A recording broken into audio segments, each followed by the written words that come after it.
यसरी खानु पनि मजा छ क्या साथीले यसो गर्ने। उम्, बच्चामा त म त रुखमा चढेर पनि यसो खाइदिन्छु साथीहरू। आफ्नै रुख दियो रुखमा चढ्ने कहाँ चाहिँ खाइदिने यसरी छान्ने छान्ने आफ्नै रुखबाट। हजुरहरूको रुख नभए नि किनेर भए नि खानु होला ल। हामी चाहिँ खासै यता काठमाडौँतिर किनेर खाँदैनौँ। बिसारीहरू हालेर पकाउँछ अरे भन्ने सुनेर डर लाग्छ। सबैभन्दा ठुलो डरै भन्छन् साथीहरू, त्यही भएर म चाहिँ खाँदिनँ नि। गाउँबाटै पठाइदिनुहुन्छ अनि मात्रै खान्छु।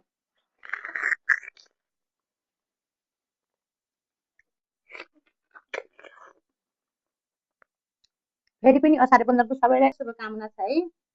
जहाँ जता जता जो जो जति हुनुहुन्छ खुसी भएर रमाइलो गरेर दही चिउरा एक एक घाँस भए पनि खानु होला। हाम्रो नेपाली चलनअनुसार आज पनि चाडै हो असार 15।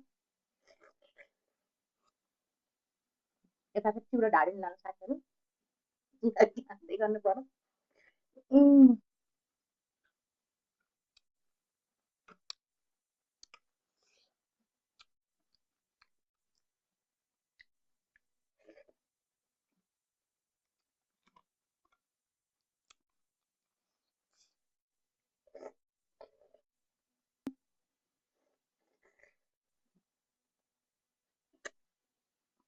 र हजुरहरूमा आज मेरो भिडियो आइपुग्यो भने लाइक सब्सक्राइब सेयर गरिदिन अल्छी नमानिदिनु होला ल। किनकि मेरो पनि एउटा चाहना रहर हो, मेरो रहर नमारिदिनु होला। सबैले मन नपरे तापनि एउटा लाइक सेयर चाहिँ गरिदिनुहोस्।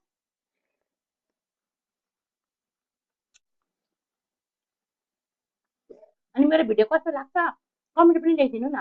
म सबै कमेन्ट पढ्छु, कस्तो लाग्छ प्रतिक्रिया दिनु होला। हजुरहरूको प्रतिक्रियाको आशामा छु।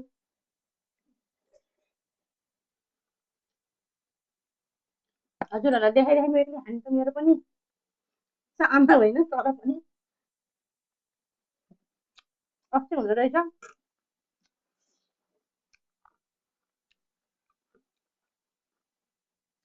हजुर पनि जहाँ जहाँ जस्तो भयो नि एक एक घाँस दुई घाँस जति हुँदैन सबैलाई खानु मिल्दैन, कसैलाई हुँदैन दही खान, कसैलाई आँप खान हुँदैन, कसैलाई के खान केरा खान हुँदैन भन्ने हुन्छ। तर पनि हाम्रो चाडको रूपले एक एक घाँस भए पनि खाइदिनु सबैले।